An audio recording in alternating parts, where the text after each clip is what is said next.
Criminal കേസുകളിൽ ശിക്ഷിക്കപ്പെട്ട രാഷ്ട്രീയക്കാർക്ക് ആജീവനാന്ത വിലക്ക് ഏർപ്പെടുത്തുന്നതിൽ സുപ്രീം കോടതിയിൽ അതൃപ്തി പ്രകടിപ്പിച്ചിരിക്കുകയാണ് കേന്ദ്രം.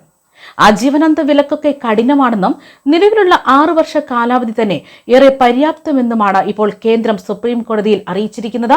ക്രിമിനൽ കേസുകളിൽ പ്രതികളാക്കപ്പെട്ട രാഷ്ട്രീയക്കാർക്ക് ആജീവനാന്ത വിലക്ക് ഏർപ്പെടുത്തണമെന്നും രാജ്യത്തെ എംപിമാർക്ക് MLA-മാർക്കും എതിരായ ക്രിമിനൽ കേസുകൾ വേഗത്തിൽ തീർപ്പാക്കണമെന്നും ആവശ്യപ്പെട്ടുകൊണ്ട് അഭിഭാഷകൻ അശ്വനി ഉപാധ്യായ സമർപ്പിച്ച ഹർജിയിലാണ് ഇപ്പോൾ കേന്ദ്രം ഇത്തരത്തിലൊരു മറുപടി നൽകിയിരിക്കുന്നത്. കേന്ദ്രത്തിന്റെ നിലപാടാണ് ഇപ്പോൾ സുപ്രീം കോടതിയിൽ സത്യവാങ്മൂലം അറിയിച്ചിരിക്കുന്നത് എന്ന വിവരങ്ങളാണ് പുറത്തുവരുന്നത്. അതായത് അയോഗ്യതാ കാലയളവ് തീരുമാനിക്കുന്നത് പാർലമെന്റിന്റെ അധികാര പരിധിയിലുള്ളതാണെന്നും കേന്ദ്രം ഇപ്പോൾ സുപ്രീം കോടതിയിൽ അറിയിക്കുന്നു. അത് മാത്രമല്ല, അയോഗ്യതാ കാലാവധി യുക്തിസഹമായ പരിഗണിച്ച് സഭ തീരുമാനം എടുക്കാറുണ്ടെന്നും കേന്ദ്രം വ്യക്തമാക്കിയിരിക്കുകയാണ്. 1951 ജനപ്രാതിനിധ്യ നിയമത്തിലെ 8-9 വകുപ്പുകളെയാണ് ഉപാധ്യായ തന്റെ ഹർജിയിൽ ചോദ്യം ചെയ്തിരിക്കുന്നത്. 1951 ജനപ്രാതിനിധ്യ നിയമത്തിലെ 8-ൽ 1-ാം വകുപ്പ് പ്രകാരം അയോഗ്യതാ കാലാവധി ശിക്ഷിക്കപ്പെട്ട തീയതി മുതൽ 6 വർഷമോ തടവ് ശിക്ഷ ലഭിച്ചു കഴിഞ്ഞാൽ മോചിതനായ തീയതി മുതൽ 6 വർഷമോ ആണെന്നായിരുന്നു സർക്കാർ സത്യവാങ്മൂലത്തിൽ പറഞ്ഞത്. സെക്ഷൻ 9 പ്രകാരം അഴിമതിക്കോ സംസ്ഥാനത്തോടുള്ള വിശ്വാസവഞ്ചനയോ കാരണം പിരിച്ചുവിട്ട പൊതുപ്രവർത്തകരെ പിരിച്ചുവിടൽ തീയതി മുതൽ 5 വർഷം വരെ അയോഗ്യരാക്കും. ശിക്ഷകളുടെ ഫലം സമയബന്ധിതമായി പരിമിതപ്പെടുത്തുന്നതിൽ ഭരണഘടനാ വിരുദ്ധമായി ഒന്നുമില്ലെന്നും കേന്ദ്രം വ്യക്തമാക്കുന്നു.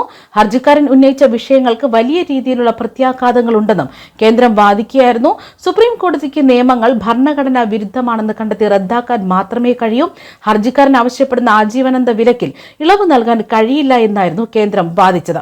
അതേസമയം കുറ്റവാളികളായ രാഷ്ട്രീയക്കാരെ തെരഞ്ഞെടുപ്പുകളിൽ മത്സരിക്കുന്നതിൽ നിന്ന് ആജീവനാന്ത വിലക്ക് ആവശ്യപ്പെട്ടുകൊണ്ട് BJP നേതാവ് അശ്വനി ഉപാധ്യായാണ് ഈ ഹർജി സമർപ്പിച്ചത്. ഇത് പരിഗണിച്ച ബെഞ്ച് പദ്ധതിയുടെ വിശദാംശങ്ങൾ സമർപ്പിക്കാൻ കേന്ദ്രത്തിന് സമയം നൽകിയിരുന്നു.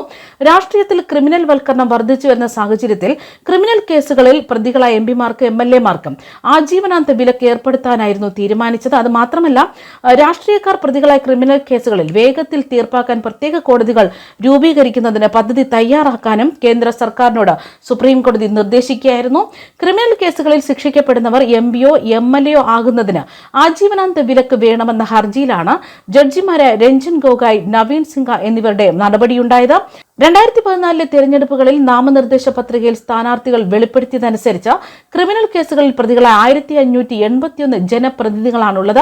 കേസുകൾ 1 വർഷത്തിനകം തീർപ്പാക്കണമെന്ന് കോടതി 2014 നിർദ്ദേശിച്ചിരുന്നു. ഈ ഉത്തരവ് എത്ര കണ്ട് പാലിക്കപ്പെട്ടുവെന്നത് കേന്ദ്രം വ്യക്തമാക്കണമെന്നും നിലവിൽ എത്ര MPമാർക്കും MLA-മാർക്കുമെതിരെ കേസുണ്ടെന്ന് അറിയിക്കണമെന്നും ഒപ്പം തീർപ്പായ കേസുകളുടെ വിധി എന്താണെന്നും ശിക്ഷിക്കപ്പെട്ട രാഷ്ട്രീയക്കാർക്ക് ആജീവനാന്ത വിലക്ക് ഏർപ്പെടുത്തുന്നതിൽ കേന്ദ്ര സർക്കാർ നിലപാട് തീരുമാനിച്ചിട്ടില്ല വിഷയം സജീവ പരിഗണനയിലാണ് എന്നുമായിരുന്നു additional solicitor general Atmaram NS Nadkarni വ്യക്തമാക്കിയത്.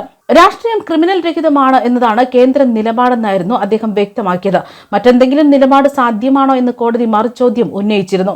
ആദ്യം കേന്ദ്രം, പിന്നെ സംസ്ഥാനങ്ങൾ അതിവേഗ കോടതികളുടെ മാതൃകയിൽ രാഷ്ട്രീയക്കാരുടെ കേസുകൾക്ക് പ്രത്യേക കോടതി ഉണ്ടാക്കുന്നതിനും കേന്ദ്രം തയ്യാറാണെങ്കിലും നടപ്പാക്കേണ്ടത് സംസ്ഥാനങ്ങളായതിനാൽ അവയെ കക്ഷിയാക്കണമെന്നായിരുന്നു അദ്ദേഹം ആവശ്യപ്പെട്ടത്. എന്നാൽ ആദ്യം കേന്ദ്രം പദ്ധതി തയ്യാറാക്കുക, അതിനുശേഷം സംസ്ഥാനങ്ങളെ കക്ഷിയാക്കുന്ന ആലോചിക്കാമെന്നായിരുന്നു മറുപടി നൽകിയത്.